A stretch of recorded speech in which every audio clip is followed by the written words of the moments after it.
그때에 발라단의 아들 바벨론 왕 무로닥 발라단이 히스기야가 병들었다가 나았다 함을 듣고 히스기야에게 글과 예물을 보낸지라.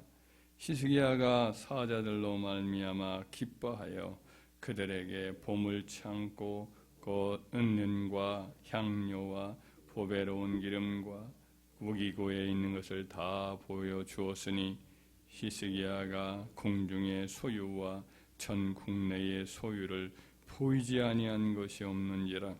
이에 선지자 이사야가 히스기야 왕에게 나와 묻되 그 사람들이 무슨 말을 하였으며 어디서 왕에게 왔나이까 하니 히스기야가 이르되 그들이 원방 곧 바벨론에서 내게 왔나이다 하니라. 이사야가 이르되 그들이 왕의 궁전에서 무엇을 보았나이까 하니 히스기야가 대답하되 그들이 내 궁전에 있는 것을 다 보았나이다. 내 창고에 있는 것으로 보이지 아니한 보물이 하나도 없나이다 하니라. 이사야가 히스기야에게 이르되 왕은 만군의 여호와의 말씀을 들으소서. 보라, 날이 이르리니 네 집에 있는 모든 소유와 네 조상들이 오늘까지 쌓아둔 것이 모두 바벨론으로 옮긴 바 되고 남을 것이 없으리라. 여호와의 말이니라.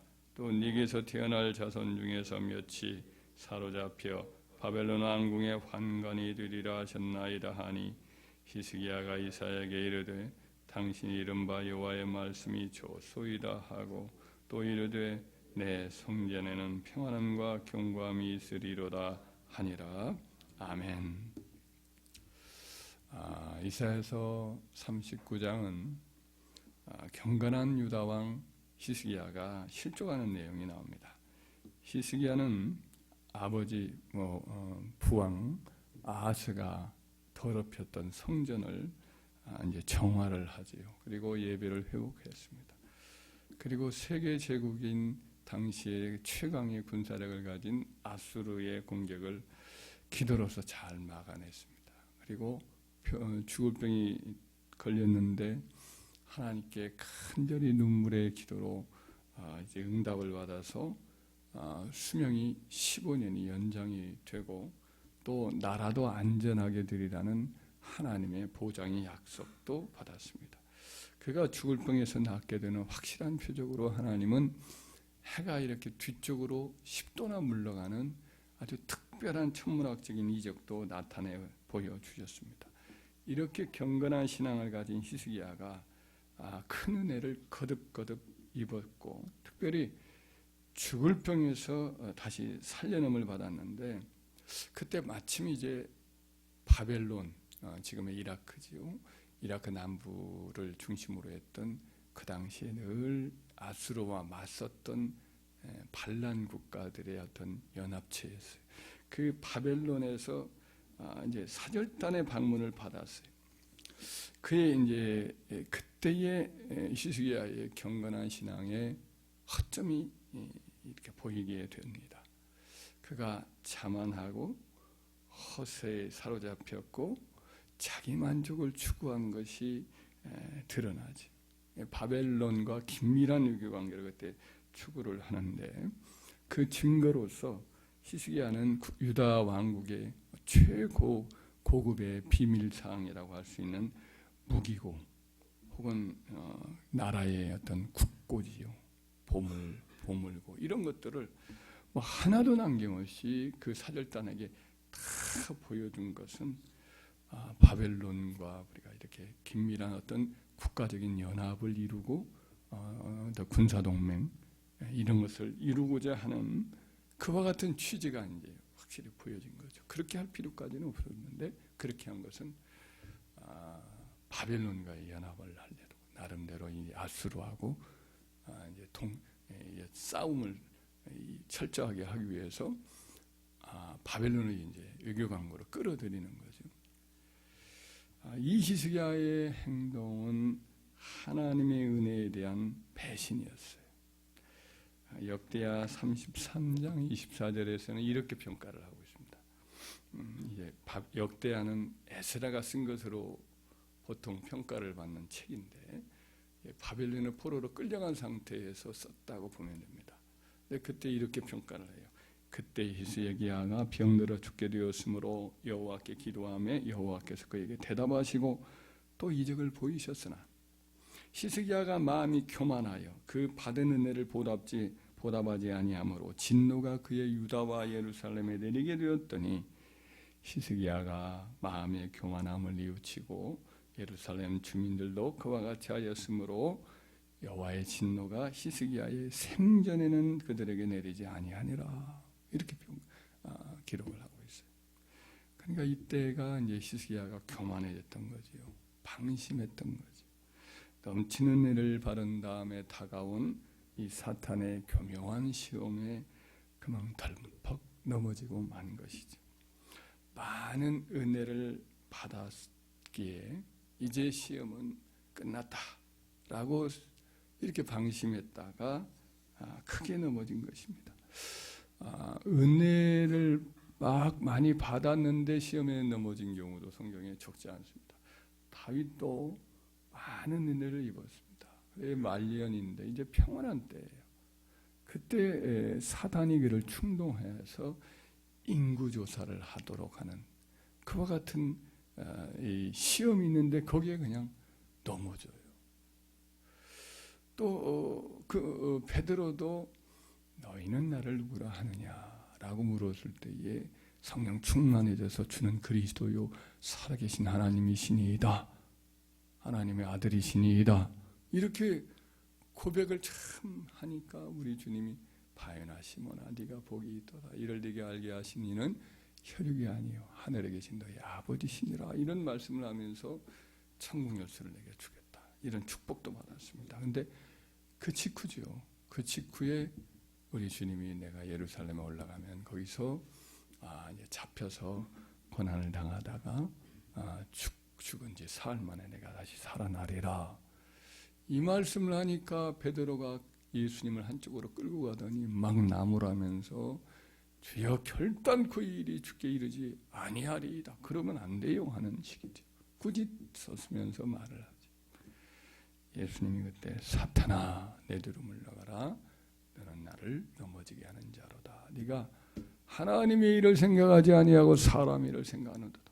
아까는 성령에 사로잡혔는데 이번에는 사단에게 또 사로잡혀. 순간에 이렇게 넘어진 거죠.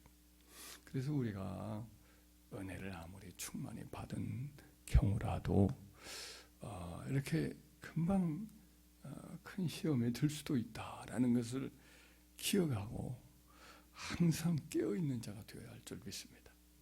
할렐루야. 이것이 참 히스기야가 우리에게 주는 큰 교훈입니다. 그 외에도 세 가지를 이렇게 얻을 수 있는 영적 교훈을 배울 수가 있는데, 첫째로 우리는 고난 중에도 고난 중에도뿐 아니라 평온하고 형통한 중에도 하여튼 성전 사랑과 간절한 기도 생활을 계속해야겠다는 거죠. 이 히스기야가 수많은 시련이 있었잖아요. 나라가 위급하고, 그리고 이 공격하는 아수르 군대가 군인들만한 공격을 위협하는 게 아니라 아주 간교한 심리전도 펴요. 예를 들면 그 아수르의 왕 사네립이 보낸 이 랍사게라고 하는 군대 장관은 아주 간교하고 아주 다원적인 체험이 있어서 그런지 유다 방언도 알아요. 유다 방언 가지고 직접 이제 심리 전술을 피는데 그 백성들에게 말을 하면서 왕하고 백성들의 마음에 균열을 일으키는 그런 일을 합니다. 너희들 히스기야 말 믿지 말아라 하면서 히스기야가 이러저러한 말을 했지 그거 아니다. 우리 주군은 너희들에게 아주 좋은 땅을, 아주 기름지고 안전한 성읍과 그리고 좋은 땅에서 마음껏 먹고 마시며 쉴 수 있도록 해준다고 말씀을 하셨다. 히스기야 말 믿지 말아라. 이렇게 하면서 직접 심리전을 펴기도 해요. 하여튼 히스기야가 이러저러한 일이 있을 때마다 이런 위협을 많이 당했는데 언제나 성전을 사랑해요. 그럴 때마다 성전으로 올라가요.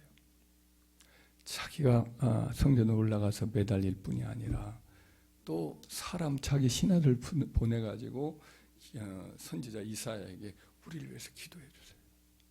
우리를 위해서 기도해. 당신의 하나님께 이 문제를 해결해 달라고 좀 기도해 주세요. 라고 너희는 가서 말해라.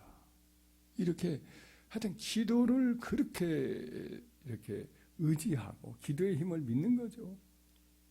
성전을 사랑하고 기도를 늘 힘써서 이렇게 하더니 죽을 병에 걸렸을 때도 그냥 눈물로 기도하더니 응답을 받아요. 근데 이제 모든 이제 아수르 군대를 물리쳐 주시고 대승리를 거두고 그가 존귀해졌어요. 외국에서 수많은 외국에서 사절단을 보내고 선물을 보내고 막 그 찬사를 하니까 그만 성전 사랑, 기도 생활에 해이해지고 말았어요. 사람들의 칭찬, 아부 이것에 귀를 기울이게 됐어요. 그의 성전 사랑, 기도 생활이 약화되고 만 거죠. 그러다가 시험에 든 거예요. 그러니까 우리는 어떻게 해야 되느냐? 아주 시련이 있고 고난 중에도 성전 사랑, 기도 생활에 충성을 해야 되겠죠. 충실해야겠지만은 형통할 때, 사람들의 인기가 많을 때, 어디 가나 환영받고 칭찬받을 때에도 그때 이제 하나님 앞에 나와서 기도하는 기도 생활, 이걸 계속 우리가 힘써야 시험에 들지 않는 줄 믿습니다. 할렐루야. 두 번째는 뭐냐면 사람보다 하나님을 신뢰함이 더 낫다라는 것을 기억하라는 거예요. 히스기야가 수많은 사절단 가운데에서 특별히 이제 바벨론에서 사절단이 왔을 때 특별히 마음을 막 활짝 연 이유는 뭐냐면 지금 유다가 아직도 그냥 싸우고 있는 이 아수르는 여전히 참 위협적인 거거든요. 하나님이 18만 5천을 쳐서 물리쳤지만은 그 사내립이 그때 바로 죽은 게 아니에요. 20년이나 더 삽니다. 이제 성경은 바로 기록을 해놨어요. 성경의 연관성을 위해서 하나님 말씀대로 이루어졌다는 것을 알려주기 위해서 그의 아들들이 이제 20년 후에 죽인 이 사건을 그냥 바로 기록을 했는데 사실은 역사 속에 20년이나 살아요. 그러니까 얼마나 참 수치스러운 일이에요. 이 세계 제국을 이뤘던 내가 저 찌끄만 나라 유다에게서 그렇게 내가 수모를 당하고 18만 5천 명의 정예병을 잃어버리고 내가 돌아왔으니 기필코 내가 복수하리라 이러고 있을 거 뻔하단 말이죠. 그러니까 히스기야도 불안한 거예요. 그런데 바벨론이라는 나라는 충분한 군사 동맹을 맺어서 자기를 지킬 수 있는 그런 유력한 나라라고 생각을 한 거예요. 그래서 그냥 온통 그 정성을 다 보여준 거예요. 다 속을 다 보여줘 버리고 만 거예요. 군사 동맹 맺으면 참 좋겠다는 거예요. 사실은 이집트하고 그 일을 하려고 하다가 선지자 이사야가 그토록 책망하고 하나님이 그렇게 하면 망하게 할 것이다. 저 이집트까지도 망하게 할 것이다. 이런 위협적인 여러 가지 말을 들었거든요. 그래서 이제 포기를 했는데 이번에 또 바벨론에게 또다시 그 일을 하는 거죠. 그러니까 하나님이 어때요? 결국은 이 일로 인해서 진노해서 이제 심판을 하는 거죠. 완전한 보호자이신 하나님에 대한 또 배신, 이것이 이제 이번 일에 대한 본질이에요. 무기고 보물고 다 보여준 것이 별것 아닌 것이 아니라 그런 하나님에 대한 신앙을 내려놓는 거거든요. 따지고 보면. 그리고 우리는 어떻게 해야 되느냐? 평안 중에 세상 나라, 세상 백성, 세상 제도 의지하기보다는 차라리 홀로 되고 불안하게 되는 상황에 처할지라도 하나님 한 분, 그분을 붙드는 것이 더 낫다라고 믿어야 돼요. 할렐루야. 하나님을 한 분을 신뢰하는 것이 수천 수만 명의 내 편을 확보하는 것보다 더 낫다. 이걸 항상 기억하시고 하나님 의지하고 하나님을 나의 동맹으로 삼는 자가 되길 바라요. 세 번째는 어떤 순간에도 하나님 자랑하는 자가 되어야 하겠다는 거지. 하나님을 의지했더니 하나님이 막 부강케 해요. 지극히 높여줘요. 유명해지게 만들어요. 사람들의 희생하기에 다 집중해요. 그에게 온갖 칭찬이 다 그에게 돌아가요. 그때 그 좋은 기회죠. 하나님이 나에게 이런 은혜를 주셨노라고. 하나님 나를 죽은 나를 살리신 거라고. 정말 놀랍게 기이하게 사흘 만에 내가 성전에 올라와서 다 죽었던 몸이 살아나서 성전에 예배드리러 올라갔노라고. 해를 하나님이 뒤로 10도나 이렇게 물러나게 했노라고. 내가 하나님께, 하나님은 얼마든지 모든 일을 할 수 있는 분인데 앞으로 나가는 게 하게 해줄까 뒤로 나가게 해줄까 했는데 앞으로 나가는 건 하나님께 쉬운 일이니까 뒤로 물러가게 해달라고 내가 하나님께 감히 청했더니 그렇게 해주시더라고. 하나님은 못하는 게 없는 분입니다. 하나님이 살아계신 하나님이십니다.